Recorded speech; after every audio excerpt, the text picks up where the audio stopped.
l'ascète Valmiki interrogea Narada.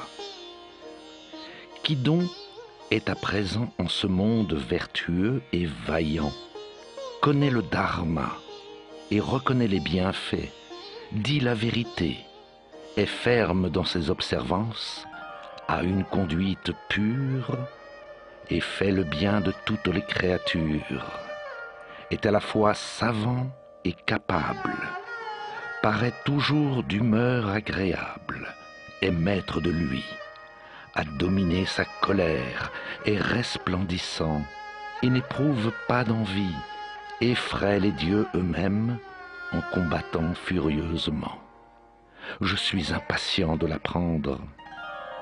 Ayant entendu ces paroles de Valmiki, Narada, le connaisseur des trois mondes, l'invita à écouter et tout réjoui lui fit ce récit.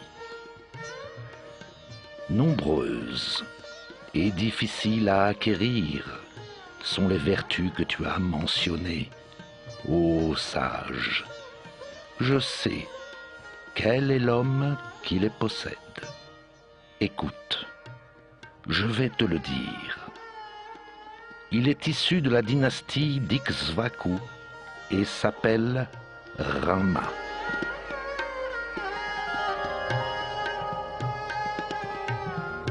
C'est ainsi que commence le Ramayana, littéralement la longue marche de Rama ou la geste de Rama, qui nous raconte l'histoire de ce prince aux immenses qualités, avatar du dieu Vishnu.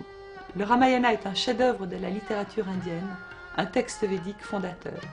Transmis par la tradition orale, le Ramayana fait également l'objet de plusieurs versions écrites au cours des siècles.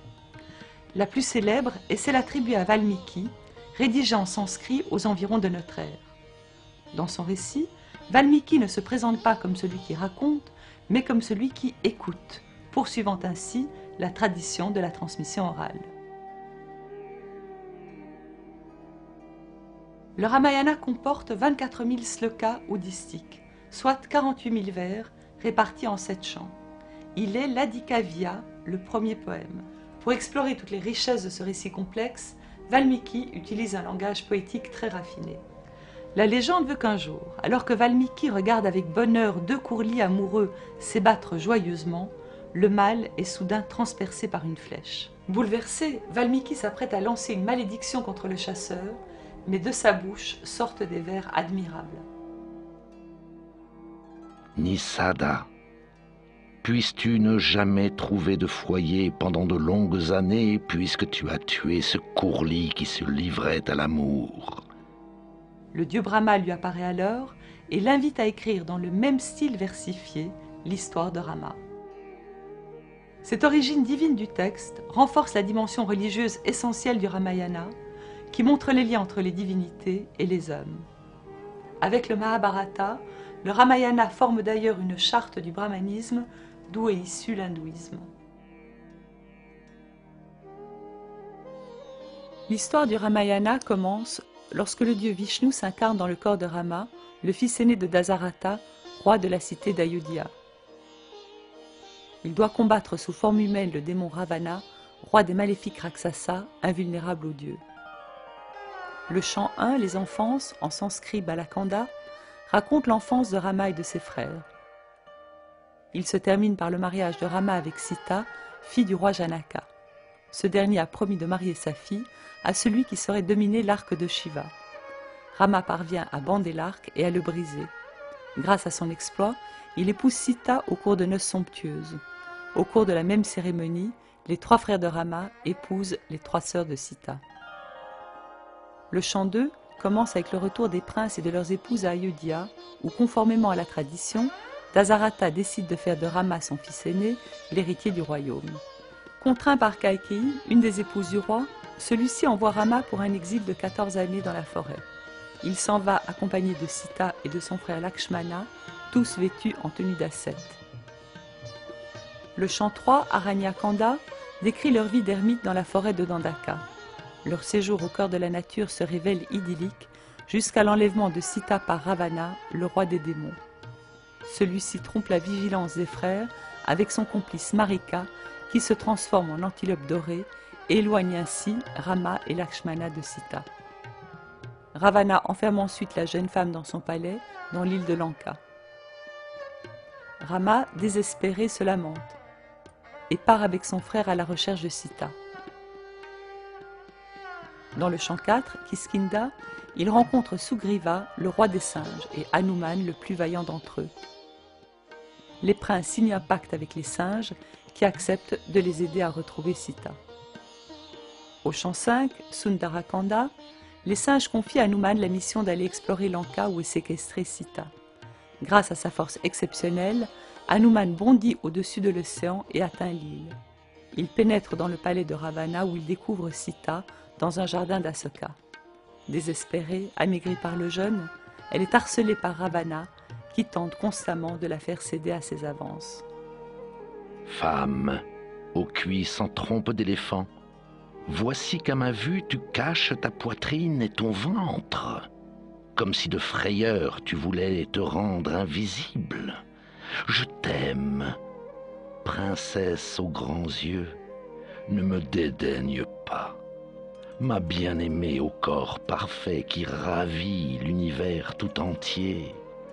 Le dharma propre au Rakshasa consista de tout temps à faire usage de la force contre les femmes des autres, soit pour s'unir à elles, soit pour les enlever. Hanuman remet à Sita la bague de Rama en signe de reconnaissance. Au retour d'Hanuman, les singes et les ours, conduits par Rama et Lakshmana, partent pour Lanka. Ils construisent une immense digue pour traverser l'océan, jetant des rochers et des troncs d'arbres dans la mer.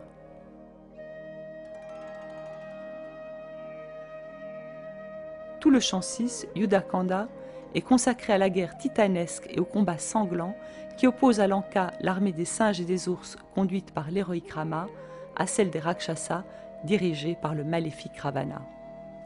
Rama et Lakshmana sont blessés et Hanuman part chercher des plantes médicinales dans l'Himalaya. Il arrache des pans entiers de la montagne sur lesquels poussent ces herbes afin de les emmener au plus vite sur le champ de bataille. Dans un combat qui oppose leurs armes divines, Ravana est tué par Rama et Sita délivrée. Mais Rama émet des doutes sur la chasteté de sa femme après cette longue séquestration. Sita se soumet alors à l'ordalie du feu dont elle ressort vivante, preuve de sa parfaite fidélité. Rama retourne à Ayodhya avec sa femme et son frère, accompagnés des singes et des ours.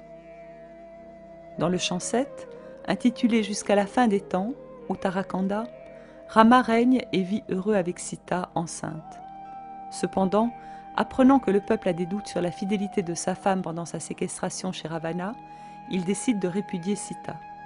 Lakshmana emmène la jeune femme dans la forêt où elle est recueillie par le sage Valmiki. Elle donne naissance aux jumeaux de Rama, Kusa et Lava. Des années plus tard, lors d'une grande fête donnée à Ayodhya, les enfants de Rama viennent chanter son histoire. Rama les reconnaît et, bouleversé, fait venir Sita.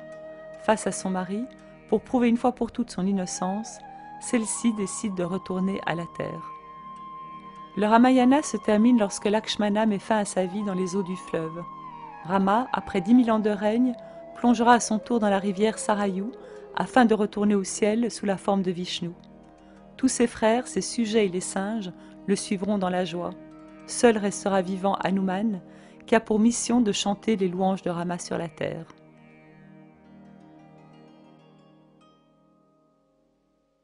C'est le texte intégral du Ramayana de Valmiki que nous vous proposons aujourd'hui.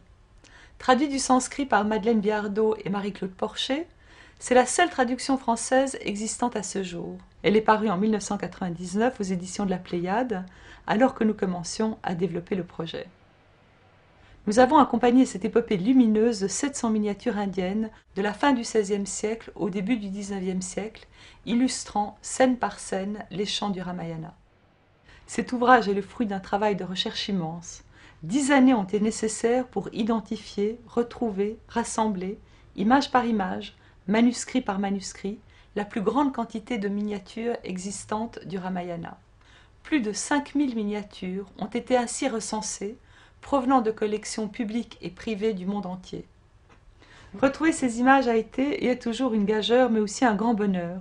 le bonheur de la découverte de très belles œuvres, de la découverte de musées en Inde et dans le monde, la rencontre avec des collectionneurs passionnés, autant d'événements et d'aventures qui nous permettent aujourd'hui d'offrir cet ouvrage unique sur l'art indien à travers cette très grande œuvre littéraire qu'est le Ramayana.